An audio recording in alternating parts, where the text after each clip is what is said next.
printeri ar USB kabelīti, pagaidām pie datora nepieslēdzam. Vispirms uzlincēsim datorā driverus. Tātad iensēsim šajā datorā driverus. Kopā ar printeri nāca disks, bet tā kā jaunajiem datoriem disku lasītāji vairs nav, ar disku instalēt nevarēsim, priekš mūsu klientiem ievietojām driveri mūsu mājaslapā. Tātad, lai atrastu driveri, atveram interneta pārlūku programmu, manā gadījumā Chrome. Adreses vietā rakstam abcservice.lv.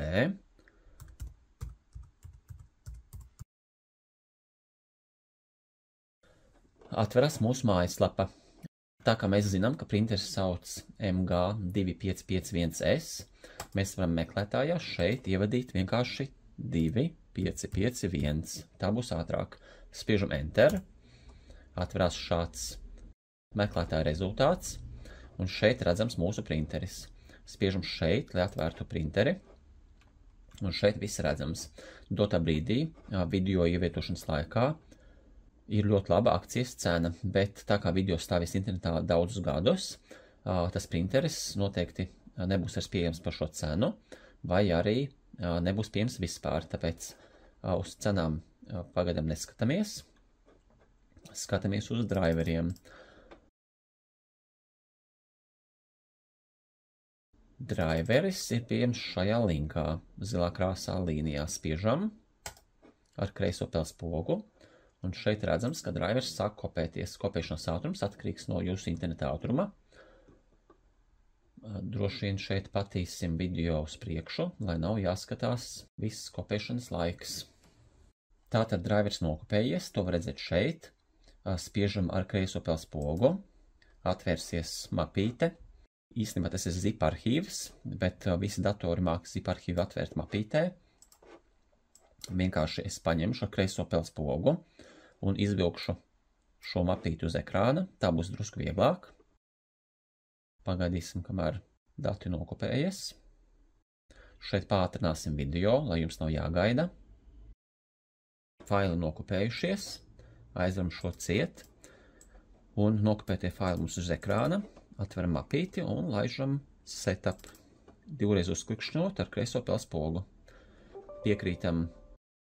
Spiežam Yes. Atvērsies šāds dialogs.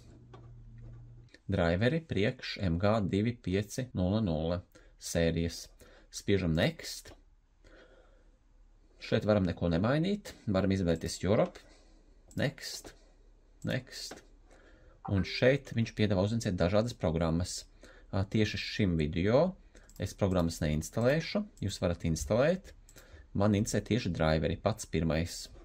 Spiežam Next, Yes un Next. Drivers sāk instalēties, pagaidām. Pēc kāda brīža dators prasīs pieslēgt printeri pie USB. Turam printeri gatavībā, lai to var pieslēgt.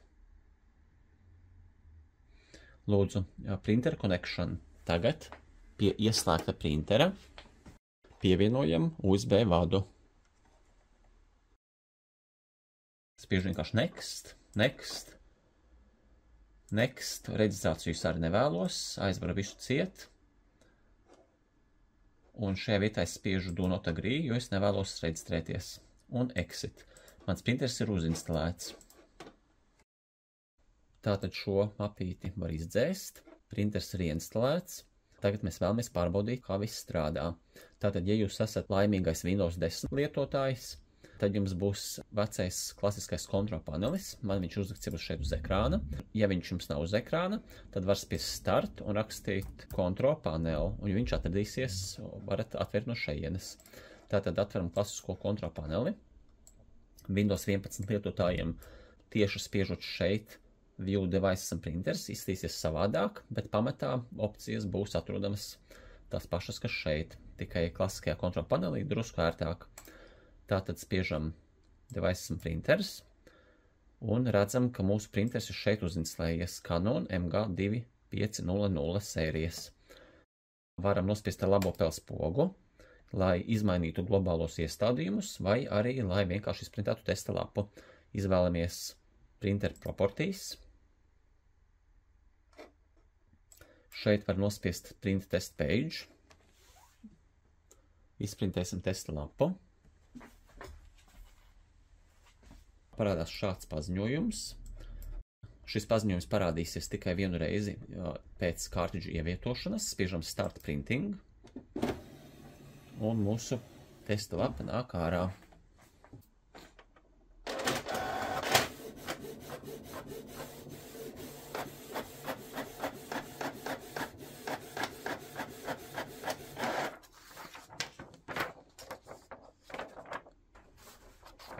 Tālāk parādīšu ātri dažas opcijas. Šeit spiežot preferences, jūs varat mainīt globālos printeru iestādījumus. Piemēram, jūs vēlaties, lai visas lapas printēs tikai ar melno kārtridžu, un tad jums jāieliek āķītis šeit Grayscale Printing. Ielikot šeit āķīti, nospriežot Apply OK, visi dokumenti printēsies ar melno kārtridžu. Gadījumā, ja, piemēram, krāsas ir aizžuvušas, vai arī izbeigušās, jūs nevēlaties pildīt, vai arī vēlaties vienkārši iekonomēt kārtridžu. Tālāk šeit ir Media Type, pēc globāliem iestādījumiem, Plain Paper, vispārreizi. Tālāk jūs šeit varat izmainīt printēšanas kvalitāti. Pēc noklusējuma printers printē ar standarta kvalitāti, un tas nav jāmaina. Bet dažos gadījumos, ka kārtridžs ir apžuvis vai daudz reiz jau pildīts, un viņš neprintē tik kvalitatīvi, dažreiz palīdz šeit uzlikt uz High. Uzliekot uz High kvalitāti, printers printēs lēnāk un kvalitīvāk. Līdz ar to dažreiz glābs situācija, kad vajadzēs ar vecāku kārtridžu izprintēt. Bet, piemēram, jūs vēlaties izprintēt uz fotopapīra augstas kvalitātes bildi, tad arī printējot bildes ļoti ieteicams uzlikt uz High. Šo opciju var mainīt tieši printējot pašu bildi, vai arī var uzlikt šeit, caur kontrolu paneli, kā globālo iestādījumu, lai viss nāk ārā ar tieši šo kvalitāti. Pagaidām saceršu standartu. Tālāk šeit vēlams globālo iestādījumu pamainīt uz A4, jo mums būs A4 papīrs, un Paper Source paliek ar R3. Šim printerim nav cita papīra avota. Šeit nekā nemainam. Spiežam Apply un OK. Gadījumā, ja kārtridžs drusku apšuvis, kādu laiku nav lietots, tad šeit sadaļā Maintenance var izpildīt funkciju Head Cleaning.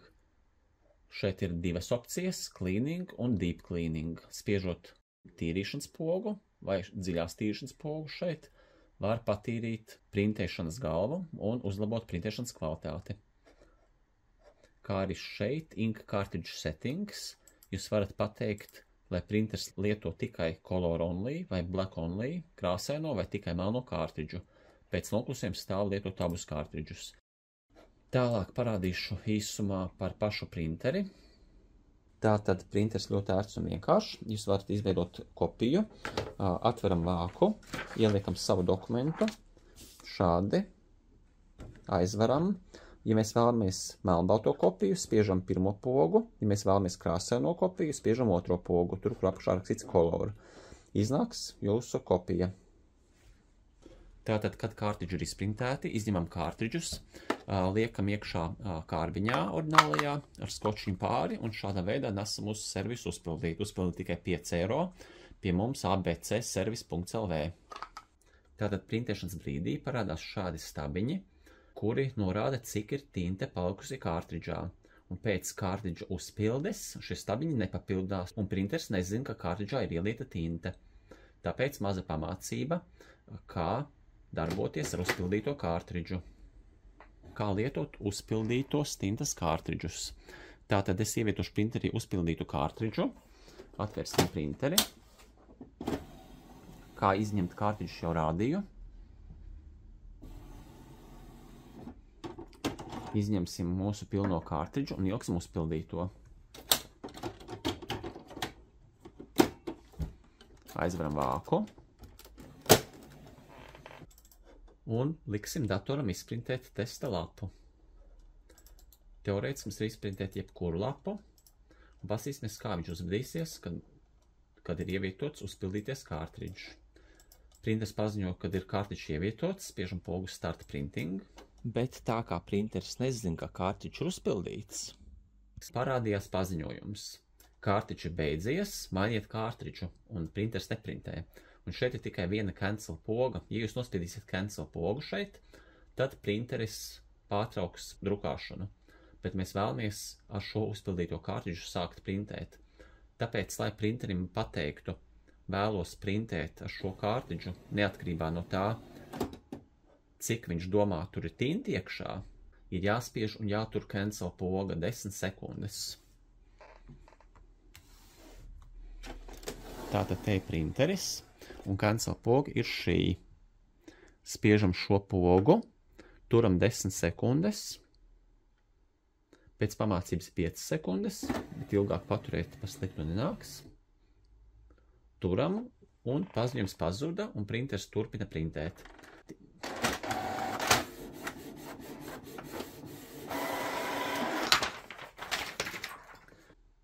Tātad pēc kārtridžu uzpildīšanas printeris nezina, ka tinte ir ielieta, jo tā nav oficiāli paredzēts, bet jūs zinat, ka tinte ir, bet parādās šis paziņojums. Tātad šī paziņojuma brīdī, lai turpinātu printēt ar iepildīto tinti, spiežam un turam cancel pogu, lai turpinātu printēt. Pavisam vienkārši viena podziņa. Paturam 10 sekundes un printeris turpina strādāt. Tātad kopā ar driveriem ieinstallējās arī skenēšanas programma. Jūs varat nospiest start pogu. Šeit es jau automātiski redzu viņus, skan, bet ja jūs viņu neredzat, tad vienkārši nospiežat start pogu, rakstiet skan, un rekur ir tieši Canon skanēšanas programmiņa. Ir vēl Windows Fax un Scan, bet tas nav vērts. Varam atvērt Scan Utility. Atvērsis šāda programmiņa, un parasti skanē visus PDF-a.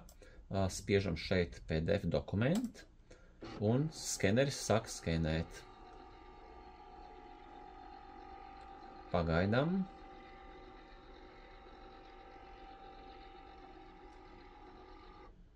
Pēc skenēšanas viņš prasa, vai jūs gribat vēl kādu lapu skenēt, sakam nē, exit, un pēc brīža viņš atver vietu, kurā vietā saglabājās šis dokuments, un manā gadījumā tas ir dokuments mapē.